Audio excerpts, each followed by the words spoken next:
জামাতের আমিরের কিছু দুঃসাহস এবং ভণ্ডামি নিয়ে আপনাদের সামনে লাইভে এলাম। মানে আমি চুপ থাকতে চাই, বলতে চাই না, কিন্তু চরমনায়ের পীরের ভণ্ডামি দেখলাম একটু আগে। তারা বলল এই দেশ 53 বছর স্বাধীন হয় নাই, নয়া স্বাধীন হয়েছে। এতদিন মানুষের কোনো অধিকার ছিল না, মানে আওয়ামী লীগ, বিএনপি, আওয়ামী লীগ, জাতীয় পার্টি, এদের আমলে কারো কোনো অধিকার ছিল না। অধিকার 5 তারিখ থেকে আসছে। এটা বলছে চরমনায়ের পীর, যারা জাহাজে করে বেচতে নিয়ে যায়, যাদের পাংখা মারে সিল মারলে আপনি চেয়াল চালায় বেচতে যাবেন। এবার আসি জামাতের আমির এনে কথা, কত বড় ভণ্ড এই জামাতের আমির। এরা কত বড় মিথ্যুক, ধোঁকাবাজ, ছোট লোক এবং বদমাইশ। এরা যে কত বড় ভণ্ড তারা একটু উদাহরণ দেয়। জামাতের আমির বলেছে যে যে গদি দখলের লড়াই না করে ক্ষমতা অর্জনের চেষ্টা করেন। ভূতের মুখে রাম নাম জপ। এরা কি করতেছে এখন? এরা তো গদির দখলের লড়াই নিজেরাই করতেছে। এরা এরকম মিথ্যুক, বরাবর 71 সালে মিথ্যা কথা বলছে, সারা জীবন মিথ্যা কথা বলছে আসছে, মুনাফিকি করতে আসছে, এখনো করতেছে। কি বলছে? যে গদি দখলের লড়াই না করে ক্ষমতা অর্জন করুন। তোমরা কই থেকে আইছো বাবা? এই এনুসের কান্দে সরে এনুস আসছে আমেরিকার পায়ে ধরে। তোমরা এনুস আর আমেরিকার গোলামি না করলে এখন রাস্তায় নামতে পারতা, থাপড়ায় তোমার তো পাকিস্তান পাঠাই দিত। ঠিক আছে? এই জামাতের আমির শুধু এখানেই ক্ষান্ত হয় নাই, সে শুধু এতটুকুই বলে নাই যে গদির লড়াই করা ক্ষমতা অর্জন করুন, যোগ্যতা, ক্ষমতায় যাওয়ার যোগ্যতা অর্জন। কে বলতে, কাকে বলতে জানেন? বিএনপিকে। আমি জানি না বিএনপির এটা বিএনপির কর্মীদের এটা বোধগম্য হবে কিনা, আই ডোন্ট নো। কিন্তু আপনাদের বলে রাখি, এটা সে আসলে কার উদ্দেশ্যে বলছে? যে বিএনপি গদি দখলের লড়াই আছে, আর জামাত গদির লড়াই দখল, তা গদি নিয়েই নিছে ওর আগেই।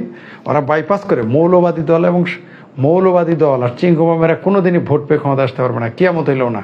তাদের এরকম বাইপাস সার্জারি করে জোর করে বাটপারি করে ক্ষমতায় আসতে হবে। এবার মূল কথায় আসে, জামাতের আমির কি বলছে? কত বড় বজ্জাতের হাড্ডিয়ারা। এতদিন এরা আন্দোলন করলো, কোনো সমস্যা হয় না, কোনো বিশৃঙ্খলা ছিল না। এরা এই যে গুলি করলো, মারলো, মরলো, স্যাবোটাজ ঘটাইলো, সুইসাইডাল স্ক্যাট দেয়, নিজেদেরই পুলিশ, নিজেদেরই হত্যাকারী, নিজেদেরই যে নিহত হয়েছে সেও নিজেদেরই, এগুলোতে নাটক সাজাইলো, জ্বালাও পোড়াও করলো। এখন বলতেছে কি জানেন? এবার একটু বলি, তারা দাবি আদার জন্য মাঠে থাকলো, এগুলো জায়েজ ছিল। কিন্তু অন্য করলে, কৃষ্ণ করলে, কৃষ্ণলীলা ফরিদ করলে, হ্যাঁ বললাম না, এই কৃষ্ণলীলা মানে আমি হিন্দু ধর্মের কথা বলিনি, জামাতের উদাহরণ বলছি। হ্যাঁ শুনেন কি বলছে। তিনি আজকে বলেছেন এই জামাতের এই রাজাকার আল বদর আল শামসের প্রতিনিধি, পাকিস্তানের প্রতিনিধি, হেফাজতে পাকিস্তান যাদের মগজ আছে, সেই আমির, জামাতের আমির বলছে, রাস্তাঘাটে দাবি আদায়ের নামে যারা বিশৃঙ্খলা তৈরি করবে তারা স্বৈরাচারের দালাল হিসেবে চিহ্নিত হবে এবং তাদের কঠোর হস্তে দমন করা হবে। এটা কে বলেছে জানেন? পাকিস্তানের জামাতে আমির। মানে নামে, মানে লেখে বাংলাদেশ যদিও, পাকিস্তান কি করবে? কঠোর হস্তে দমন করবে যারা। আর তারা কি করবে? ভারতের তাদের স্বৈরাচারের দালাল। কয়দিন পরে বলবো ভারতের দালাল, তারপরে বলবো এরা ইসলামের দুশ্মন। এরা ক্ষমতা আসলে কি বলবো জানেন? আপনি যখনই বলবেন চাউলের দাম বেশি কেন, জামাত আল বদর জবাব দে। তেলের দাম বাড়লো কেন, জামাত আল বদর জবাব দে। চালের দাম বাড়লো কেন, জামাত আল বদর জবাব দে। তখন বলবে এটা কফি, এরা মুনাফিক, এরা ফাসিক, এরা তাগুত, এদেরকে মারো, এদেরকে পেটে। এখনই বলে ফেলছে সুধীর ভাইয়েরা, এই জামাতিরা কিন্তু ক্ষমতায় আসে নাই অফিসিয়ালি, আনঅফিসিয়ালি তারা ক্ষমতায় চলে আসছে। আনঅফিসিয়ালি তারা আসছে, মানে কাগজপত্র ছাড়া তারা ক্ষমতায় এনুসের কাজে চলে আসছে। এই সুধীর ভাইয়েরা, এই জামাতের আমির চুদির ভাই বলছে যে কঠোর হস্তে দমন দেয়। চুদির ভাই তোর বাপ, তোর তুই ক্ষমতায় আসতো, শালা মাদার চোদ, শালা মধুদির বাচ্চা, শালা জামির, শালা গোলাম আজমের শালা, টিক্কাখানার দালাল, শালা আইবর দালাল। এই জামাতের আমির কইছে কঠোর, তুই কেবে, তুই ক্ষমতায় যাস, বল তুই ক্ষমতায় দেখ তোর কিভাবে নামাই বাইন চোদ। শালা বলো যে কঠোর হস্তে দমন করবি, শালা তুই কে বে? তুই কে? তুই জামাতের আমির কি শালা আকবুল না মকবুল না শালা আবুল? সুধীর ভাই আমার,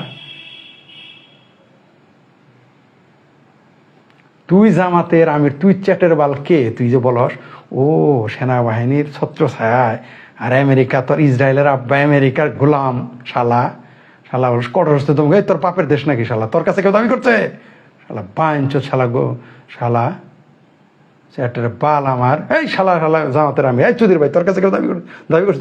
তুই কেবে শালা আইসর, শালা পাকিস্তানের দালালি করতে, শালা টিক্কা খানের শালা প্রেতাত্মা, শালারা শালা হিয়ার প্রেতাত্মা, শালারা বলস যে কঠোরস্থ ধরুন তোর বাপের দেশ, শালা আমার বাপের দেশ, আমার দেশ, তুই কে বে? তুই পাকিস্তান যা।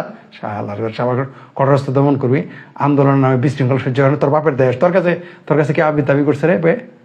এই শালা জামাতি, শালা সুরাই মুগি, শালারা সারাদিন শালা সুরাই মুগি নিয়ে আসছ। এটা কি সুরাই মুগি? এই পাঁচ শালা শালা জামাতরা, এটা কি সুরাই মুগি?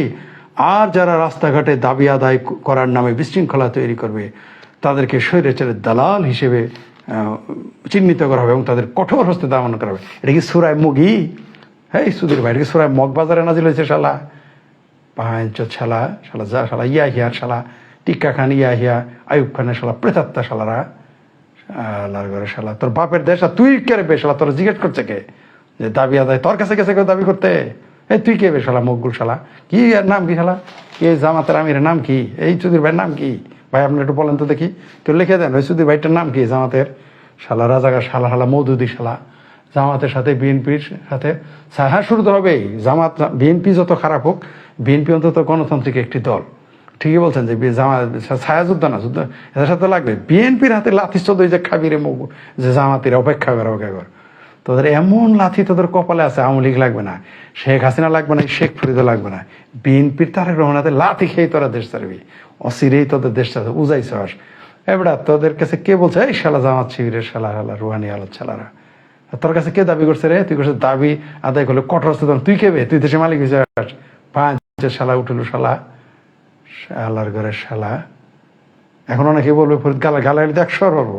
রাজা এত বড় এই শালা উঠো, এই শালা পাকিস্তানের বাচ্চারা কিভাবে কয় যে কঠোর হস্তে দমন করবে? কারা? এই জামাতের এরা কারা?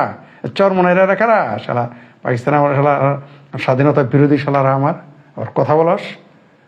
ও সেনাবাহিনীর কান্দে উঠে আর আমেরিকার কান্দে, ইসরায়েলের আব্বাই আমেরিকার কান্দে, নিজের খুব ক্ষমতাধর ভাবতেছো তাই না?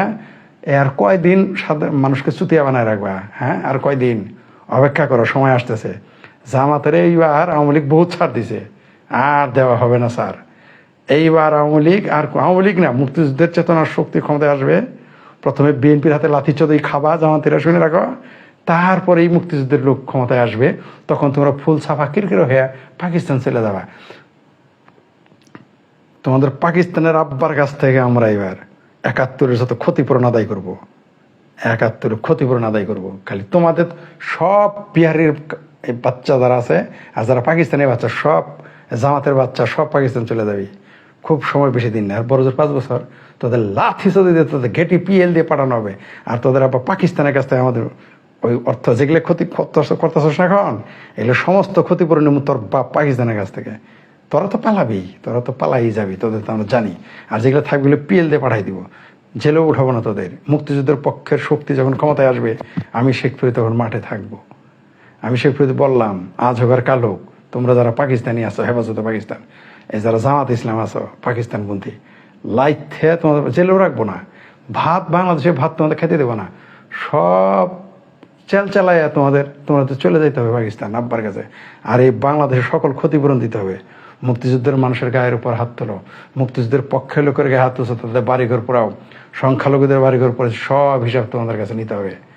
যতই আমেরিকার কাঁধে সর, আজ পর্যন্ত কোনো আমেরিকা শেষ মুহূর্তে সব তাদের দালালদের রাস্তায় ফেলে চলে গেছে। তখন কোথায় যাওয়া শোনা? আর ওই যে মনে করো যে ইনুস তোমার, ইনুস তো কয়দিন পরে এমনি পলাবো। আর তোমরা মনে করতেছ যে আমরা সব জায়গায় ক্যাডার স্থাপন করছি, সব জায়গায় চালায় আমরা লোক রাখছি। আমাদের এটা ছিল, আওয়ামী লীগও পারে নাই। আওয়ামী লীগের সব জায়গায় রাখছিল, কোলায় নেই, 5 কোটি সমর্থক নেই। আর তোমরা তো জামাতি 2% এই দেশে নেই। লাইট থেকে তোমাদের তাড়ানো হবে লাহোরে, তোমাদের লাহোরে পাঠানো হবে, তোমাদের পাঞ্জাবে পাঠানো হবে। আর পাকিস্তানের কাছ থেকে সকল আমাদের 71-এর হিসাব চুকানো খুব ভালো করছে। মুক্তিযোদ্ধাদেরকে হাত দিয়ে মুক্তিযুদ্ধের পক্ষের শক্তিকে ওর সাথে ফাইট করে আমরা 71-এর হিসাবটা পাকিস্তানের সাথে এবার কড়ায় গন্ডায় নিব। শেখ হাসিনা সরকার ক্ষমতায় আসলে আমাদের ঠেকায় রাখতে পারবে না। আমরা যারা মুক্তিযুদ্ধের পক্ষের, কোনো কথা চলবে না পাকিস্তানের হিসাব নিয়ে। আগামীতে যে সরকার মুক্তিযুদ্ধের পক্ষে সরকার আসবে, আমাদের সাথে কথা বলে আসতে হবে, ওই পাকিস্তানের কাছ থেকে হিসাব চুকাতে হবে। 71-এ মুক্তিযুদ্ধের ক্ষতিপূরণ কড়ায় গন্ডায় নিব, কড়ায় গন্ডায় পাই পাই করে নিব, পই পই করে নিব, পই পই করে বলবো এবং বই নেব, নিশ্চিত থাকেন নিব। আলার ঘরে শালা তোরা বলো যে তাদের কি দিবে, তারা কি করবি? শালা তাদের কঠোর দমন করা হবে। এই তোর বাপের দেশ নাকি শালা জামাতের আমির? তোর বাপের দেশ এটা? তুই এই দেশে তো শালা উঠলো, তোর কাছে কে দাবি করছে রে বে? তোর কাছে কেউ দাবি করতে যাবো আমরা? কোনো কালে তো তোর মতো তোর হলে পাকিস্তান তোদের কাছে কি তুই এ দেশ স্যার, আমরা তোর কাছে দাবি করছি? শালা কে দাবি করছে তোর কাছে? আর বলে যে রাস্তায় যদি মিছিল মিটিং করো, তোমরা যখন মিছিল মিটিং করো ওটা গণতান্ত্রিক, আর অন্যজনের দাবি আদায় করবো ওটা উশৃঙ্খলতা, হ্যাঁ ওটা স্বৈরাচারেরই। ও এখন খারাপ লাগে, শেখ হাসিনা বলছিল যে রাজাকার আলো, যে মুক্তিযোদ্ধার নাতিপুতিরে চাকরি নিব না, রাজাকার আলো পদে নিব, ওটা খুব খারাপ লাগছে। হ্যাঁ, আর এখন যে কইলি যে এখন যে হিয়ার বাচ্চা জামাতের আমির, এখন যে বললি যে যারা রাস্তাঘাটে মিছিল করবে তারা স্বৈরাচারের দালাল, তো তোরা তো রাজাকারের পাকিস্তানের দালাল বলে তো খেপছিলি গে তখন। ও নিজের বেলায় 18 আনা না ছোটাবো কয়দিন, এই এনুস তোদের কয়দিন রক্ষা করব? শেখ হাসিনা বহুত ছাড় দিয়েছে তোদের, আমরা মুক্তিযুদ্ধের পক্ষের লোক যেদিন ক্ষমতায় আসবো আর তোদের ছাড় দেওয়া হবে না। সব পাকিস্তান জেলেও রাখবো না, বসায় বসায় বাংলাদেশের অন্ন ধ্বংস করবা, পাকিস্তানে তোমাদের আব্বার দেশে গিয়ে তোমরা ভাত খাওয়া, এই দেশ আর তোমাদের থাকতে দেওয়া হবে না। আমি শেখ ফরিদ বলে দিলাম, মনে রাখো আজকের এই লাইভ আপনার রেকর্ড রাখেন, আমার এই কথা আমি বাইচা না থাকলেও সত্য হবে, আমার মতো বউ ফরিদ পয়দা হয়ে যাবে। আমি তো কেবল শুরু করছি, আমার মতো বউ ফরিদ পয়দা হবে এই কিছুদিনের মধ্যে, নিশ্চিত থাকেন। আবার হিসাব হবে 71-এর, পুনরায় হিসাব হবে 71-এ পাকিস্তানের কাছ থেকে কড়ায় গন্ডায় আমরা হিসাব নিব, কড়ায় গন্ডায় 1 পয়সার ছাড় দেওয়া হবে না। যে সরকার মুক্তিযুদ্ধের পক্ষের ক্ষমতায় আসবে প্রথমে আগে পাকিস্তানের কাছে হিসাব আদায় করতে হবে, পরে আলাপ, অন্য সব আলাপ পরে, কড়ায় গন্ডা হিসাব নিতে হবে। আর জামাতিরা হ্যাঁ উজাইছো না, উজাইতে থাকো। আর শাহবাগে যায় কারা যেন, আবার শাহবাগ আগে খুব খারাপ ছিল নাস্তিকদের জায়গা, এখন শাহবাগে যায় চর্ম নাই, আবার নাকি শুনতেছি জামাতির হেফাজতে পাকিস্তানে বাসন দেয়। তাহলে আমাকে শাহবাগী বলে গালি দিছ, এখন তোমরা কি শাহাবগী? তোমরা বেশি দিন এতও যায় না, তোমরা মুক্তিযুদ্ধের পক্ষের শক্তিকে দুর্বল মনে করছো। এই শালা জামাতের আমির, তোর কাছে কে দাবি নিয়ে যাবে রে বাইনচোদ? জামাতের আমির তোর কাছে কোন চেটের দাবি নিব রে? তুই দেশের কে? শালার ঘরের শালা, তুই বাংলাদেশের মুক্তিযুদ্ধের সবকে মানুষের সম্পর্কে জানাস যে কি ঘটবে সামনে, কি ঘটবে? মার্কিন দালালি ছুটামু, শালারা সারা জীবন বলে আইলি যে মার্কিনের বিরোধিতা করে আসলে, এখন মার্কিন দালালি খুব আসলে তো তারা মার্কিন দালাল আগেও ছিল, এখন অথচ আমরা জানি ওই মার্কিন দালালি আমাদের কাছে খাটবে না, সময় আসতেছে, খুব বেশি দিন নেই, জাস্ট ওয়েট অ্যান্ড সি। আগে তারেক রহমানের হাতে লাথিসো দেখা, বিএনপির কর্মীদের হাতে লাথিসো দেখা, তারপর আমরা তোদের, তারপরে আবার আমরা এসে তোকে মুক্তিযুদ্ধের পক্ষে শক্তি ক্ষমতা এসে পিএল দিয়ে পাকিস্তান পাঠাই দিব। বলে রাখলাম, আমি শেখ ফরিদ বলে রাখলাম। ধন্যবাদ সকলকে।